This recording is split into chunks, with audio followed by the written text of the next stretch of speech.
मुनीर फारूकी साहब, आपको ये आमीन मीडिया की स्टूडियो पे दावत दी है, तो उसकी वजह ये है कि आप एक जजमेंट आया है जिसमें आपके खिलाफ जो मामला गया और बहरे समाज के लोगों को आपकी दरगाह जो थी जिसके आप मुतवल्ली थे और जिसको आप मैनेज कर रहे थे उसको सौंप दिया गया।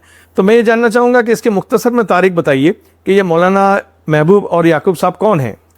हजरत मौलाना महबूब साहब ये दौलताबाद देवगिरी से पट्टन में तशरीफ लाए। दौलताबाद देवगिरी कहाँ आया? दौलताबाद ये खुरासानाबाद दौलताबाद आया है। खुरासान मतलब विदेश से आए थे। हाँ, ईरान के बाजू में आया है। और आपकी खुशी से आप निजामुद्दीन औलिया के खलीफा चिश्तिया सिलसिले के बुजुर्ग है। बहुत खूब। और ये अंदाजे कितना बरस हुए होंगे इनको यहाँ पे तशरीफ? हिजरी सन 800 में इनकी ये बताती है करीबन इनको 646 साल हो गए। 647 साल इनको यहाँ तशरीफ लाए पार्टनर में हुए। हाँ, ठीक है। दूसरी बात ये पूछना था कि ये जगह की खुसूसियत क्या है, मतलब ये जगह के अंदर कुछ करामाती चीज़ें हैं तो वो क्या है? ये जगह की करामत चीज़ ये है कि आप सल्लल्लाहु अलैहि वसल्लम ने काली कमली पट्टन में हजरत मौलाना महबूब साहब को भेजी और उसकी खुशबू आज भी आती है। अच्छा, जो ऐसी खुशबू दरगाह शरीफ से आती है कि जो सरकार दो आलम के मज़ार पे भी आती है? हाँ, वही खुशबू आज भी, वही खुशबू आपके मज़ार पे आती है। ओके, बहुत खूब भी बात है। अच्छा, ये एक आपको ये पता होगा कि बहरे समाज ने भाड़मल और तारमल नाम के दो इनके बुजुर्गों से इनको मिलाकर यहाँ पे इनको जो लक़ब दिया है, इस पर आपका क्या कहना है? पाटन के अंदर पहली बात तो मैं मानता हूँ कि सब सुन्नी मजारत है और ये हजरत मौलाना महबूब साहब के मजार में कोई बारमल तारमल नहीं है। इनका बारमल तारमल मजार उमरेट के अंदर है। ओके, दाऊदी बोरा के कब्रिस्तान में। अच्छा, तो ये क्या कहते हैं, भाड़मल तारमल में से एक है ये? यहाँ नहीं है, सब सुन्नी मजारात है। इनका दावा क्या है ये समझने की कोशिश? ये दावा यूँ है कि ये मौलाना याकूब हमारे है और ये पाटन के सैयदों ने हमारे पास यूँ खोटा ले लेती है। ठीक। एक आखिरी सवाल पाया, उससे पहले एक दो सवाल और थे कि अभी हालिया तौर पे जो वक्फ बोर्ड का फैसला आया और वक्फ बोर्ड का फैसला बिल्कुल आपके खिलाफ है, हालांकि आप एक ज़माने से ये केस लड़ रहे हैं, मैं खुद आपको 10-12 साल से तो जान रहा हूँ और इसमें आपने खूब जमकर जितनी हो सके इतनी कोशिश की, लेकिन ये फैसला बिल्कुल खिलाफ आया। तो ये फैसला क्यों आपके खिलाफ आया? ये फैसला हमारे खिलाफ आने की वजह क्या है कि लोगों ने 2011 में फाफड़ा पत्रक में चेड़े करे। वो फाफड़ा पत्रक हमारे पास 2003 की सर्टिफाइड कॉपी है। फाफड़ा पत्रक होता है यानी जमीन का रिकॉर्ड? जमीन का रिकॉर्ड, नमूना नंबर 3 मामलतदार का, उसको फाफड़ा पत्रक आप लोग फाफड़ा पत्रक बोलते हैं। हमारे पास 1916-87 है, उसमें इन लोगों का कोई दाऊदी वोरा का नामो निशान नहीं है। एक बार बता दीजिएगा या हमारे देखने वालों को कि ये आप फाफड़ा पत्रक किसे गए थे? ये नमूना नमूना नंबर ये 1916-17 का बता रहा है। 1916-17 से मान के 1947 तक है, उसमें हमारे हजरत मौलाना पीरनो रोजा लिखेला है। ओके, ये आप 2003 में आपने सर्टिफाइड कॉपी है। बहुत खूब। और इन्होंने बाद क्या हुआ, उन्होंने 2011 में सर्टिफाइड कॉपी निकली, इसमें दाऊदी वोरा मस्जिद कब्रिस्तान लिखा हुआ। अच्छा, यानी इस तरह के फॉर्जरी तरीके से हुआ। ये 2003 में तो आपके नाम पे बोलता था, ये सुन्नियों के नाम पे। हाँ। और 2011 में इनके जो भी ताकत है, पैसा है, रसूख है, वो इस्तेमाल करके 2011 में ये लैंड रिकॉर्ड में इन्होंने उसके अंदर मुताकलत करी। सबसे पहले इन्होंने 2011 में वक्फ बोर्ड में अर्जी करी और हमारे पे वहीवट के बारे में सही साहब ने कब्जा ले लिया। अच्छा, बराबर। इन्होंने वक्फ मामलतदार के अंदर भी ये खोटा करा, इन्होंने बहुत कोशिश करी। सैयद साहब यानी उस जमाने में वक्फ बोर्ड के चेयरमैन अब्दुल्ला मियां सैयद थे। ठीक है, ठीक है। छेले जाते जाते इन्होंने समझ पड़ी तो हमारे नाम पे ट्रस्ट दाखिल करे 2014 में। सैयद साहब नहीं? हाँ, पहला मेरी अम्मा का नाम पे ट्रस्ट था, क्योंकि मेरी अम्मा के नाम पे क्यों ट्रस्ट था कि मेरी नानी के लड़के गुजर गए थे, मेरी अम्मा थी तो मेरी अम्मा के नाम पे इन्होंने ट्रस्ट करा। तो ये लोग ये समझे कि तुम खोटे घुस गए ले हो, तुम मुजावर हो, मुतविली नहीं बन सकते। हम तो हम सामे काजी कमालुद्दीन उनके नवासों में से है, हम नहीं आएगा तो हमारी अम्मी के औलाद में हम नहीं आएगा तो कौन आएगा? नहीं, ये जो फैसला आया तो आप लोगों के इतने खिलाफ आया, तो आपको भी ऐसा नहीं उम्मीद थी कि इस तरह से आप हार जाओगे और इस तरह कहा जाएगा कि कल रातों रात ये कह दिया जाएगा कि कब्जा दे दो? हमारे देखो, पहली बात तो कि जब से वक्फ ये पर्दे के पीछे क्या खेल हुआ ये समझना चाहता हूं। हर साल हमारे साथ तो खेल होता है। वक्फ बोर्ड के चेयरमैन जो भी आता है वो हमारे विरोध में जाता है। 8 दिन से हमको वक्फ बोर्ड से कोई उम्मीद और हमारी तरफ से कोई फैसला नहीं हुआ। जो भी पहला सही साहब ने हमारे वहीवट के दायरे में कब्जा ले लिया, हाईकोर्ट में हमारे मोहम्मद तारिक हकीम साहब ने वो कब्जा हमारे हाईकोर्ट में जीते ले लिया। इसके बाद सज्जाद इरा है, उन्होंने भी बाबा साहब के नाम पे ऑर्डर कर दिया था। पीछे हम ट्रिब्यूनल में शेख साहब की कोर्ट में जाके वहाँ से हमको पीछा कब्जा मिला। शेख साहब की कोर्ट में? शेख साहब की कोर्ट में, ट्रिब्यूनल में से। पीछे लोग हाईकोर्ट में गए, हाईकोर्ट में दोनों वक्फ के और दोनों के ऑर्डर को कैंसिल करा और दोनों पार्टी को सुनने के नवे सिर से वक्फ बोर्ड में। हमने कई लड़ाइयाँ जीत ली, लेकिन जब जो दूसरी और बड़ी कोर्टों में जाते हैं तो वहाँ हार जाते हैं। अब इसमें क्या खेल होता है वो आप भी नहीं जानते।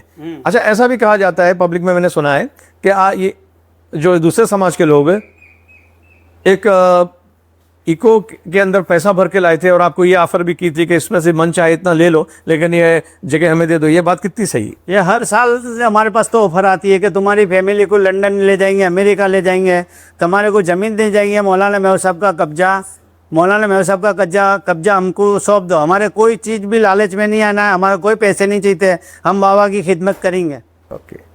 अच्छा, अब ये इस तरह से ये मामले हुए, आप अभी एक तने तनहा लड़ते रहे और इसमें मोहम्मद ताहिर हकीम साहब का भी बड़ा साथ रहा, और ताहिर हकीम साहब एक खुद हाई कोर्ट के अच्छे एडवोकेट है और सारे मुसलमान समाज को इमदाद करते रहते हैं। वो इनकी एक अपनी खुसूसियत है, और उन्होंने बहुत कम, यानी उनकी जो क्लरिकल फी लेके आप खुद का तो पैसे भी नहीं लेते, आपके काम कर देते। बहुत अच्छी बात है जैसे आपने पहले मुझे बताया।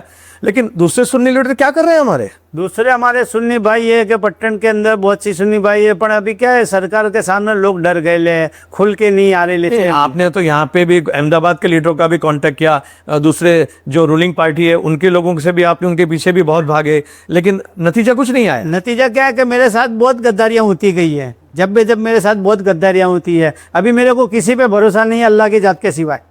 नहीं, जैसे कि हमारे सुन्नी लीडरान है जो अपने आप को ज़रूरत पड़ने पर तो हम लीडर कह के आ जाते हैंगे, और जब ऐसे आप जैसे लोगों को जो मजलूम और मजबूर हैं उनको मदद करने की आती है तो नहीं ना तुम अकेले कर लो, तो इस पर अब क्या कहना है? बड़े हम जब इनको वो फ़ोन करके बुलाते तो कुछ काम में उलझे हुए होते, तो बीच में बता रहे इनसे चर्चा नहीं करता।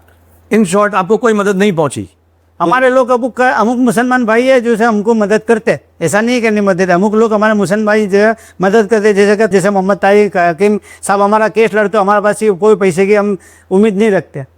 लेकिन मेरा जो अपने आप को लीडर कहते हैं, जो आपके यूसीसी में बड़े अब हम लीडर हैं, वो लीडर हैं, और इस तरह से आते हैं फिर दूसरे मैदानों में उतरते हैं, लेकिन वो लीडर आपकी कोई मदद में नहीं आ रहा है। तक हमारे साथ कहते हैं कि जो करने वो आते हैं। अभी हम हमारे भाई हमारे 4-5 फैमिली है मैटर के अंदर दौड़ते हैं। अभी कुछ मुसलमान भाई है पट्टन में जो अभी हमारे जैसे कि कासम अली भाई सैयद है, फिर जी बाबू भाई कोऑपरेटर फारूकी है, फिर एक हाजी भाई इब्राहिम हाजी भाई कुरैशी है, ये सब अभी हमें हमारे लिए मदद के लिए सब नजीक आए हैं। ठीक, बहुत अच्छी बात है। अच्छा, पब्लिक में आप पर ये एक इल्ज़ाम भी लगता है कि आपने जब ये 2011 से मसला जो तनाज़ा मतलब शुरू हुआ है, तो वहाँ से आपने हमेशा ये कोशिश की कि ये हमारा प्राइवेट ट्रस्ट है और किसी लोगों का दूसरों का दखल ना हो, तो वो सबब से शायद आप हार गए। अगर आप लोगों ने दूसरे वहाँ के मुकामी पाटन के लोग या किसी गुजरात के और मुसलमानों को शामिल किया होता तो शायद इसका तस्वीर अलग होती।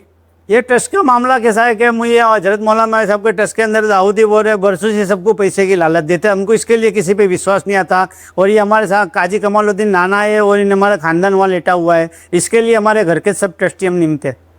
नहीं, आपने अगर शायद दूसरे ट्रस्टी को लिए होते, जैसे कि पाटर के ही हैं, या चलो वो नहीं, आपसे तो गुजरात के मुख्तलिफ इलाके में इतना बड़ा गुजरात है, तो शायद आपकी लड़ाई जो है और मजबूत हो जाती। लेकिन सिर्फ आपने अपने तक ही महदूद रखी। कहीं आपको ये भी खौफ था कि दूसरे आने से हमारा रसूख कम हो जाएगा? ये बात कितनी सही है? नहीं, ऐसी बात नहीं है। हमको शुरू से हमारे बाप दादा नानों ने सब्सिडी दी है कि ये ट्रस्ट ऐसा है कि इसमें बहुत सी लोगों की दानता खराब है।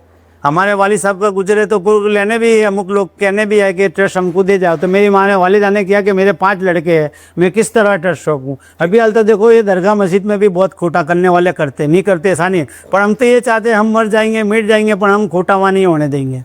एक आखिरी सवाल कर लूँ कि एक बात ये भी कही जाती है कि आप तो कुछ ना कुछ आप कॉम्प्रोमाइज़ कर लेते, या 50-50% ले लेते, या 60% 40%, मतलब 60% जगह आप रखते, 40 उनको दे देते, तो कुछ अच्छा सोल्यूशन आ जाता। तो इस पर भी आपने कुछ अमल नहीं किया? पर हमारे हजरत मौलाना मोहम्मद बिन टाइम पट्टनी साहब ने पट्टन में कोई सियाओं को मुकाम की इजाज़त नहीं दी थी, तो हम किस तरह इजाज़त देवे? या जो भी था, पैसे का जोर था, सियासी रुख थी और उनके पास सियासी पावर था, लेकिन तो ऐसे हालात में कुछ आप पीछे हट जाते थोड़ा सा, तो हो सकता है आपका अस्तित्व बच जाता। हमारा को अल्लाह का करम है, वलियों की दुआ है, तो हमारे किस चीज़ से हमारे डरने का?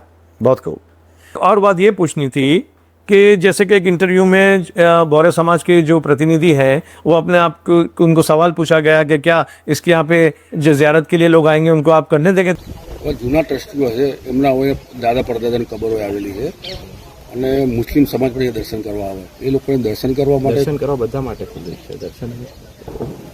ये हमारे लोग वहाँ जारत करने जाते हैं, उनको जारत करने नहीं जाते। जिस हमारे कासिम अली भाई सैयद भी कल सुबह में जारत करने गए, दरगाह को लोग था, मस्जिद को लोग था, और इनको जारत नहीं बाहर से जारत करके चले आए। ओके यानी जो इनके कॉल और फेल में तजाद है, मतलब मुख्तलिफ चीज़ें हैं कि ऑन रिकॉर्ड तो ये बोलते हैं कि हाँ कोई भी आ सकता है। हमारे भाई ने सवाल किया, हमारे भाई ने कहा तुमने तो इंटरव्यू में बोला था हर कोई आ सकता है, बरोबर। हमारे को तो सबसे बड़ा दुख की बात है कि वहाँ हमारे लाया लेटे हुए, मेरे वालिद साहब है, मेरी अम्मा वहाँ लेटी हुए है और मेरे बड़े भाई का वहाँ मजा रहे, और ये नहीं जाने देते तो हम किस तरह फुलपातियाँ कर रहे हैं। हम आगे वक्फ बोर्ड में अर्जी करेंगे कि इन्होंने ऑर्डर दिया है तो तुम एक ऐसा ऑर्डर लिख के दो कि हर इंसान वहाँ दरगाह पे फुलपातियाँ करने के लिए जा सके। बहुत खूब, शुक्रिया सर।